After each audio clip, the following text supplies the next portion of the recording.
और निराशा ही जीवन का सबसे बड़ा सुख है। किससे आशा करे बताओ? दुनिया में कौन है जो आशा करने योग्य है तो आज जिससे आशा किया जा सके? कोई है? क्योंकि जिससे आशा करोगे बाद में धोखा ही मिलेगा।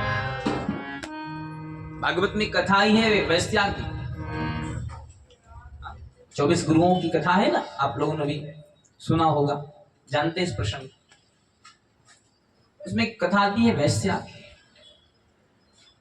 नित्य की तरह श्रृंगार करके बैठी थी कि कोई आएगा आएगा आएगा, लेकिन वो नहीं आया। महान गलानी हुई उसको, और उसने कहा कि ऐसा आशा मैं गोविंद के लिए कर लेती, राम के लिए कर लेती तो राम जरूर कृष्ण अवश्य पीतांबर को पहन करके मेरा तरंकार करने के लिए आ ही जाते।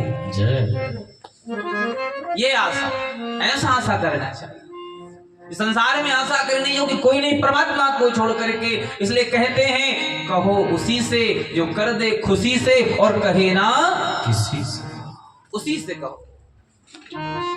एक परमात्मा एक ऐसा है जिससे हम कुछ भी कर सकते, और समस्या का जो समाधान है वही कर सकता है। केवल सुनता नहीं, या सुन करके नजरअंदाज नहीं करता, वो सुनता है तो काम भी करता है। क्या कहते हैं, प्रभु के यहाँ देर है आगे, हाँ देर है,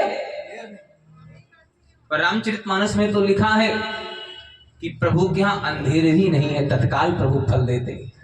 हाँ,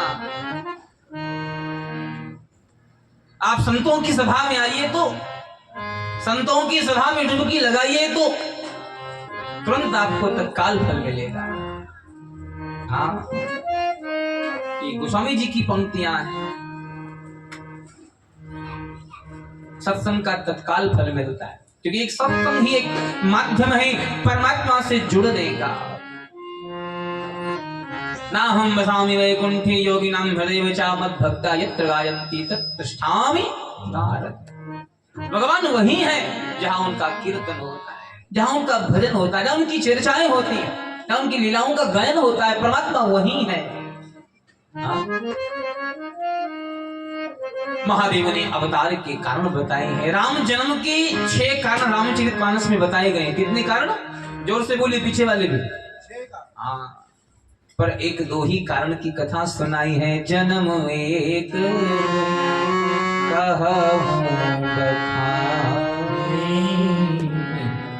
1-2 जन्म की कथा सुनाई। और सबसे पहले जो परमात्मा के जन्म का कारण है वो देवर्षि नारद का श्राप। माता ने जब सुना तो माता को झटका लगा, माता को आश्चर्य हुआ। क्या आश्चर्य हुआ कि भगवान के परम प्रेमी अनन्य भक्त देवर्षि नारद ने प्रभु को श्राप क्यों दिया। बोले बाबा कहते, नारद श्राप दीन एक बारा, नारद श्राप दीन एक बारा, कल्प के लगी अवतार, गिरजा चकित भई सुनिबानी, गिरजा चकित भई सुनिबानी, नारद विष्णु भगत पुनिया। माँ आश्चर्यचकित हो गई और माँ ने पिताजी से कहा, भगवान महादेव से कहा, क्या कहा? कारण श्राप मुनि दीना, अपराध रमापति कीना। महादेव कारण क्या था? क्या कारण की श्राप राम जी को देवर्षि नारद से ये बात समझ में नहीं आई। कारण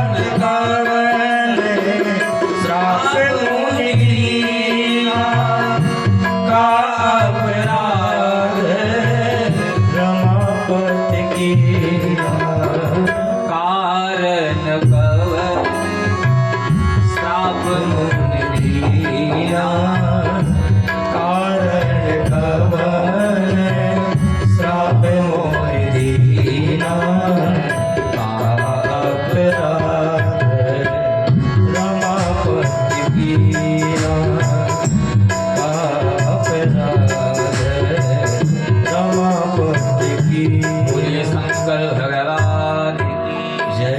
ऐसा कौन सा कारण था जिसके कारण देवर्षि नारद विष्णु भगत पुण्य ज्ञानी देवर्षि नारद ने, जो भगवान विष्णु की परम भक्त हैं, अनन्य भक्त हैं, सेवक प्रिय अनन्य गति सो हुआ, ऐसे राघव के अनन्यगत सेवक को श्राप क्यों दे दिया? ये कारण जानने की इच्छा प्रकट करी। महादेव ने माता पार्वती को कारण का कारण बताया। कारण का कि कारण क्या था और किस कारण से श्राप का कारण बना। का अपराध रमावती, कारण का भी कारण होता है और कारण के निवारण का भी कारण होता है। तो कारण में ही बड़ा, कारण का ही बड़ा मामला है। तो का अपराध, तो अपराध ऐसा कौन सा उनसे बना जिसके कारण श्राप हो? देवर्षि नारद जैसे अनन्य सेवक ने दिया। यही माता का बारंबार पूछना है बाबा से, महादेव से। निवेदन किया है कि बार देवर्षि नारद वीणा का वादन करते हुए देवदत्ताम, नारद को वीणा किसने दिया है? तो भागवत में कथा आती है, देवताओं ने दिया है। इस पे नाम छेड़ते हुए और श्रीमन नारायण नारायण का जप करते हुए, स्मरण करते हुए, भजन करते हुए और भक्तों को अलग लाभ देते हुए पूरे संसार विचरण करते हुए, नारायण नारायण का जय घोष करते हुए, जय जयकार करते हुए देवर्षि नारद हिमालय की श्रृंखलाओं से, हिमालय की शिखर से और गुफाओं से होते हुए आगे बढ़ रहे थे। तभी अचानक गंगा मैया के जल स्रोत को देख करके और वहां का जो वाइब्रेशन था, उसको देख करके नारद जी महाराज का मन अत्यंत आनंदित हो गया और जिसके कारण नारद जी की गति रुक गई और गति रुक गई तो बाबा समाधि में चले गए, खड़े खड़े समाधि में लीन हो गए। देवराज इंद्र को यह ज्ञात हुआ तो देवराज इंद्र को लगा कि देवर्षि देवराज के सिंहासन को प्राप्त करने के लिए समाधि कर रहे, समाधि लगाए हुए। जब ऐसी बातें देवराज इंद्र की मन में आया तो देवराज इंद्र ने मुनि की समाधि को भंग करने के लिए कामदेव को उसके सहायकों के साथ भेज दिया। जीवन में ध्यान दीजिएगा, जो जैसा होता है वो सामने वाले के बारे में वैसे ही सोचता है। इंद्र को गोस्वामी तुलसीदास जी महाराज ने स्वान कहा। स्वान माने जानते हो ना, कोई डॉग, उसी को स्वान कहते हैं।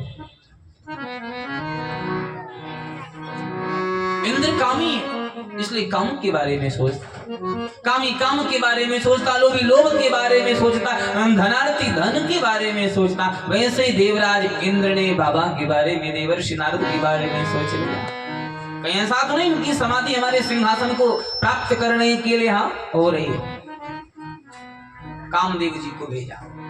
बाबा कहते हैं सुख हाड़ लय भाग स्वान निरखी मृदरा। शेर के सामने से कोई कुत्ता सूखी हड्डी लेकर के भागे तो क्या है? मूर्खता नहीं है कि नहीं? क्या है? मूर्खता है कि नहीं? क्योंकि शेर शिकार कैसा करता है सभी लोग जानते हैं, हाँ? ताजा शिकार करता है और उसके सामने हड्डी फेंकी हुई है। छीन ले जनि जान जड़ तिम सुरपत ही न।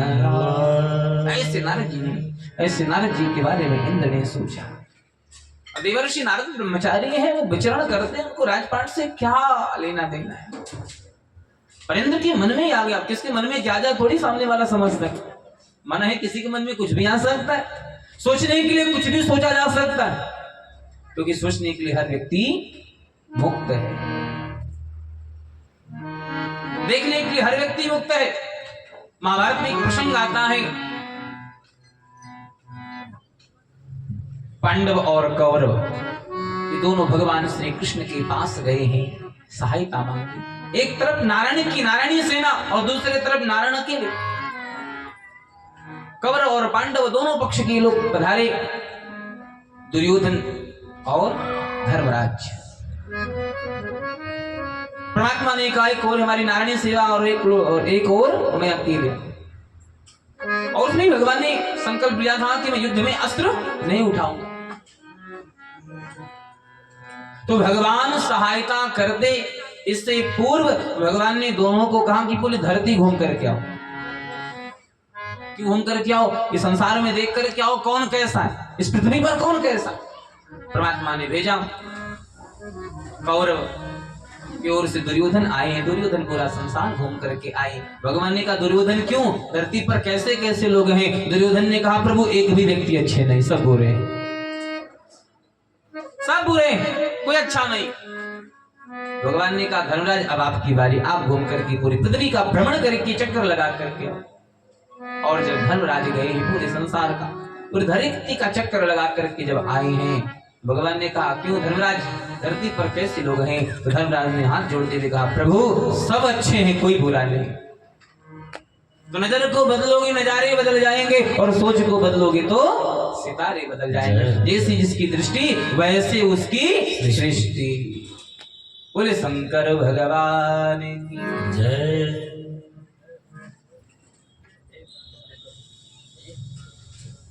तो देवर्षि नारद की अचल समाधि को देख करके इंद्र को लगा कि हमारे स्वर्ग पर अधिकार प्राप्त करना चाहते हैं। कामदेव को भेजा और कामदेव अपने सहायकों के साथ आए। और काम कला कछ मुनि न व्यापी, निज कय डरहु मनोभव पापी।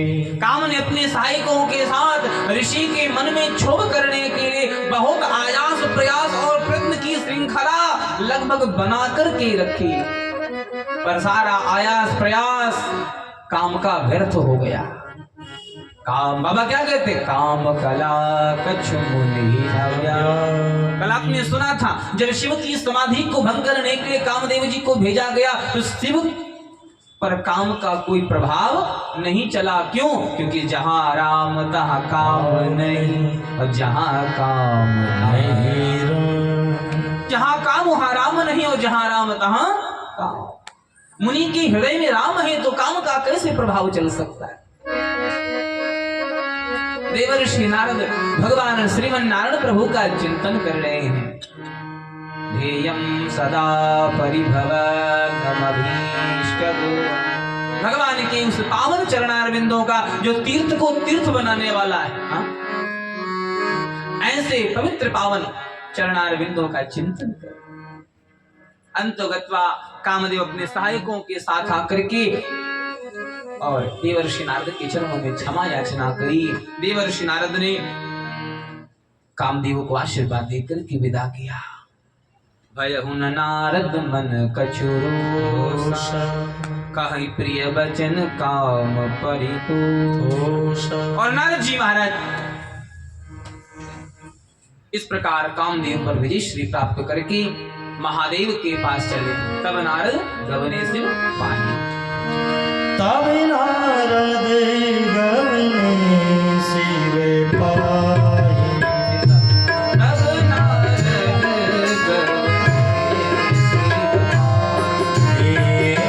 तब नारद गवने शिव पाहि। जिता तेरे मन चरित सुनाए।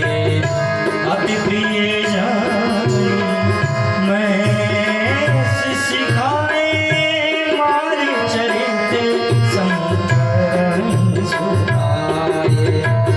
मारी चरित महादेव के पास जब देवर्षि नारद आए तो देवर्षि नारद देवादेव महादेव अनेक अनेक प्रकार से समझाया कि जैसी बातें आप ऋषिवर आपने मुझसे कही है, ऐसी बातें अपने आराध्य इष्ट से विष्णु से मत कहिए। बारंबार विनती करिए। बाबा कहते हैं बार बार बिनवहु मुनि तो। अगर हरि पूछे तो बोले पूछे फिर भी बात बना देना, बातों को घुमा देना, बातों को घुमा देना, पर कामदेव पर विजय श्री प्राप्ति की बातें मत बोलना। शंभुदीन उपदेश हित नहीं नारद भरद्वाज कौतुक सुनो हरि इच्छा होई हई सोई जो राम रचि राखा। राम कीन चाहई सोई होई। जो प्रभु चाहते वही होगा। तू कर हिसाब अपने हिसाब से और राघव बैठे हिसाब करने के लिए अपने हिसाब से। राघव का हिसाब अपने हिसाब से चलता है और हमारा आपका हिसाब अपने हिसाब से चलता है। इसलिए भैया बुद्धि नहीं लगानी चाहिए जहां बुद्धि लगनी हो। बाबा ने कहा राम अतर्क मन बुद्धि बानी।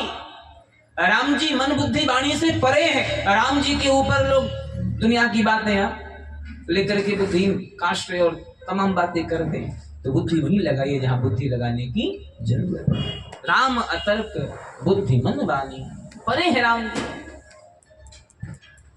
तो भगवान महादेव ने अनेक प्रकार से समझाया। देवर्षि नारद को लगा कि कामदेव पर विजय श्री का जो यश मुझको मिला है इनसे सहन नहीं हो रहा है। नारद जी ने कुछ दूसरा ही सोच लिया। अभी आपने सुना ना, सोचने वाले कुछ भी सोच सकते। नारद जी को लगा कि मैंने कामदेव को जीत लिया, हमारे जीत से ईर्ष्या करते। ये नहीं चाहते हैं कि हमारा भी यश संसार में सूर्य की किरणों के समान फैले। ये नहीं चाहते, इसीलिए ऐसा बोल रहे हैं। नारद जी के अंदर अभिमान हो गया। और अभिमानी व्यक्ति कितना भी समझाओ वो समझता नहीं है, लेकिन समझाने के लिए सदैव तैयार रहता। यही अभिमानी व्यक्ति का लक्षण है। आप कितना भी समझा लो पर अपने अभिमान के आगे। रावण को मंदोदरी ने कितना समझाया, रावण समझा। राम जी ने भेज करके समझाया, उसके पुत्र ने समझाया, मंत्रियों ने समझाया, हर किसी ने समझाया। हनुमान जी ने तो हाथ जोड़ करके कहा, क्या कहा कि रावण अभी भी समय है, आप हमारी शिक्षा मान लीजिए और परम्बा जगदम्बा श्री जानकी जी को भगवान श्री राम के पास वापस कर दीजिए, भेज दीजिए। पर अभिमान में चूर रावण नहीं समझा। क्यों? क्योंकि अभिमानी व्यक्ति समझता नहीं है, लेकिन समझाने की भावना जरूर रखता है। देवर्षि नारद ब्रह्मलोक में गए, वहां पितामह ब्रह्मा ने भी मना किया और नारद जी को लगा कि ये भी अपने पुत्र के यश से ईर्ष्या करते और अब वीणा का वादन करते हुए क्षीर सागर पधारे, जहां भगवान श्रीमन नारायण प्रभु ने देवर्षि नारद का स्वागत किया। और भगवान ने कहा, मुनिवर बहुत दिनों के बाद मुलाकात हुआ। ये बातें जैसे भगवान की मुख से निकली, नारद जी ने सारा वृतांत क्रमशः कहना प्रारंभ किया। बोले बिहसी चराचर राया, बहुते दिनन की मुनि दया।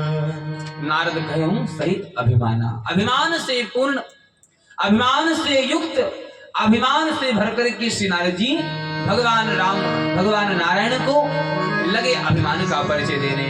काम चरिते नारद सबे भागे, काम चरिते नारद सबे भागे। यद्यपि प्रथम बरज शिविराके, यद्यपि प्रथम बरज शिविराके, अति प्रचंडी रघुपति के माया, अति प्रचंडी रघुपति के माया।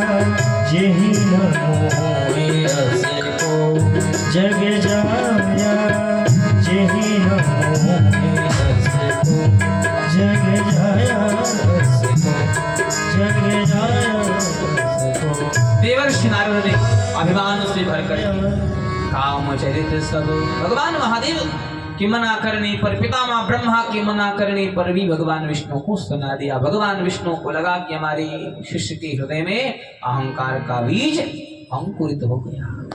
परमात्मा का संकल्प है, जो परमात्मा का हो जाता है उसके रख रखाव की चिंता किसको है? परमात्मा। जो अनन्य प्रिय सेवक परमात्मा का हो जाता है, फिर सारा जिम्मेदारी भगवान उसकी अपने को ले लेते हैं, उसकी जिम्मेदारी परमात्मा अपने ऊपर ले लेते। करहूं सदा तिनके रखवारी, जिमि बालक राखे महतारी। जैसे बालक की रक्षा माता करती है, लालन पालन करती है, वैसे ही भगवान जो शरणागत हो जाता है परमात्मा का, उसका लालन पालन भगवान श्री राम करते हैं।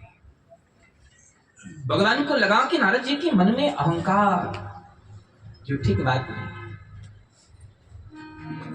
इसलिए जीवन में ध्यान दीजिए, अगर परमात्मा के समीप रहना है तो प्रेम रखिए, और दूरी बनानी है तो अभिमान।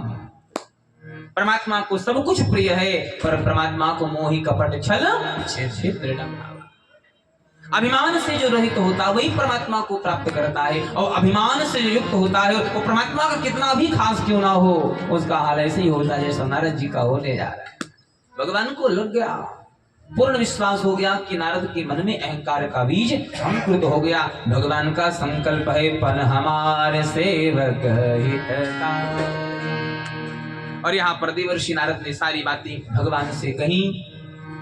अहंकार से शून्य करने के लिए परमात्मा ने अपनी माया का एक नगरी बनाया, और क्या दिव्य नगरी थी।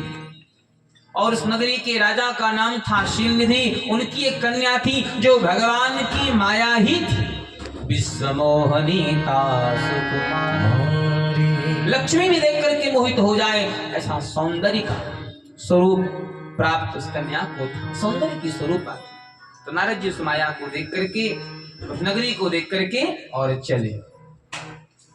बड़ी अद्भुत नगरी थी, उस नगरी को देख करके चल पड़े। नगरी की भव्यता, दिव्यता और शोभा का दर्शन देवर्षि नारद ने किया तो नगरी में प्रवेश करने की इच्छा हुई। सेवकों के द्वारा, लोगों के द्वारा शीलनिधि की राजभवन के बारे में जब जानकारी प्राप्त हुआ तो राजभवन में आए हैं। और जहाँ शीलनिधि नाम के राजा ने संत शिरोमणि विरक्ता नाम शिरोमणि, भागवत में कहा गया है, अहो अनंत दासानां महत्वं हृष्ट मध्य में।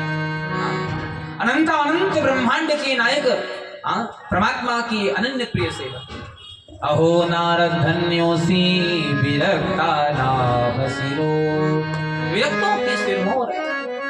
ऐसे देवर्षि नारद को शीलनिधि नाम के राजा ने प्रणाम किया, भीतर लेकर के आए हैं। कन्या को बुलाया, कन्या ने प्रणाम किया, और कन्या से प्रणाम कर, जब कन्या को प्रणाम करते हुए शीलनिधि नाम के राजा ने देखा तो कन्या के गुण और दोष को जानने के लिए देवर्षि से आग्रह किया, ईश्वर कन्या के कुछ गुण दोष बताइए। कन्या का स्वयंवर चल रहा था, उसी बीच कन्या को कैसा वर प्राप्त होगा। नारद जी ने जैसे ही कन्या की हस्त की रेखा देखी तो वर्णन है रामचरितमानस में, देवर्षि नारद अपना वैराग्य भूल गए। जिस काम पर विजय श्री प्राप्त करके परचम अपना लहरा रहे थे, आज वही ध्वजा उनका नीचे हो गया। ब्रह्मचर्य रत, जो ब्रह्मचर्य में रत है, ऐसे देवर्षि नारद की मन में वासना जागृत हो गई, कामना पना कन्या को पाने की इच्छा जागृत हो गई, विवाह करने की लालसा प्रकट हो गई।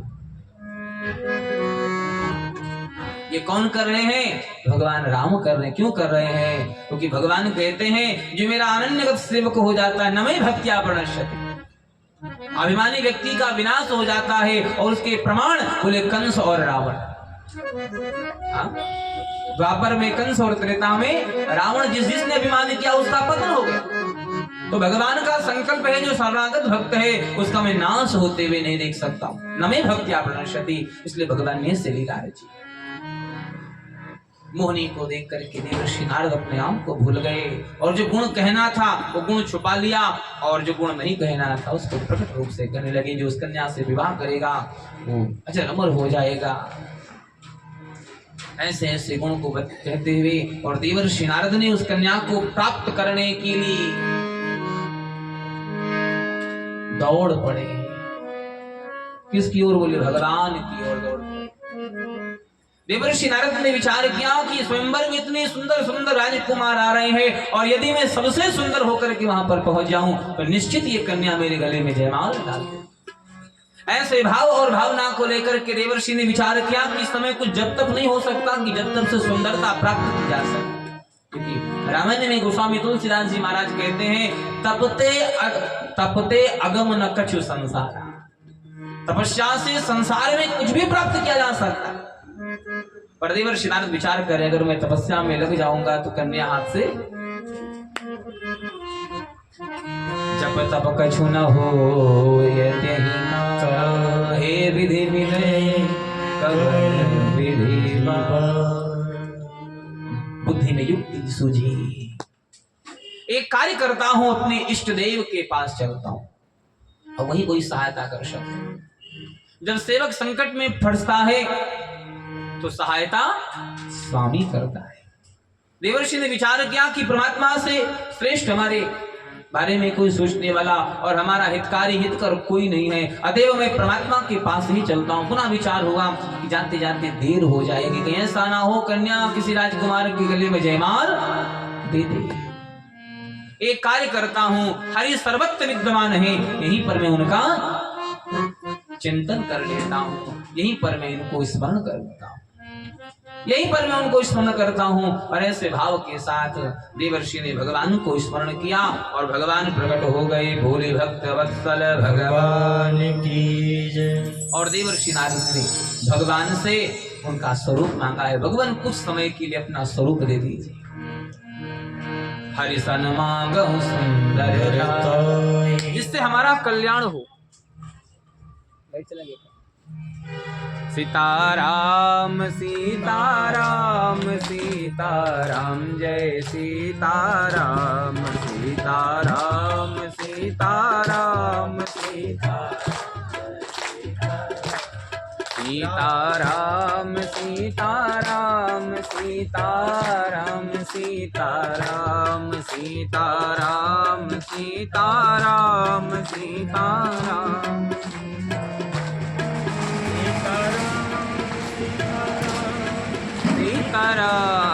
सीताराम सीताराम सीताराम सीताराम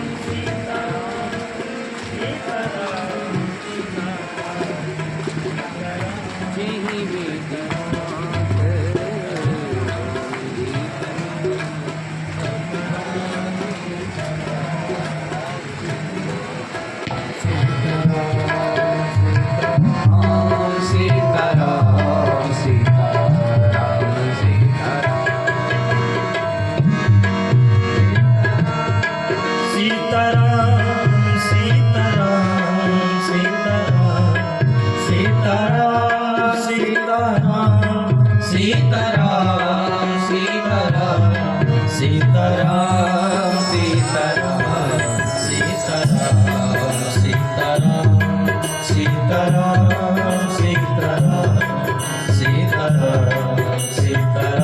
बोली भक्त वत्सल भगवान की जय। परमात्मा नारायण से स्वरूप की कामना करी और भगवान से स्वरूप मांगा। आपन रूप देहु प्रभु आन भाति नहीं पावहु। और परमात्मा से निवेदन किया, जही विधि होए नाथ हित मोरा। सुनाइए। जही विधि होए नाथ हित मोरा, जही विधि होए नाथ हित मोरा।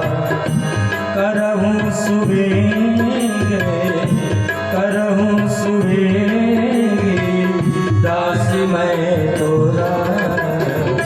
जही विधि नाथ होए हित मोरा, जही विधि नाथ होए हित मोरा। निज माया बल देखि विशाल, निज माया बल देखि विशाल। ये हंसी बोले दीन दयाल, ये हंसी बोले दीन दयाल। भगवान की जय। देवर्षि नारद ने निवेदन किया कि भगवान जही विधि होई नाथ हित। रामचरितमानस की तो जो चौपाइयां हैं ये हर भक्तों को पूजा के समय जरूर बोलना चाहिए। पहली चौपाई है जही विधि होए नाथ हित हो, और दूसरा प्रभु की कृपा भयो सबका जो जन्म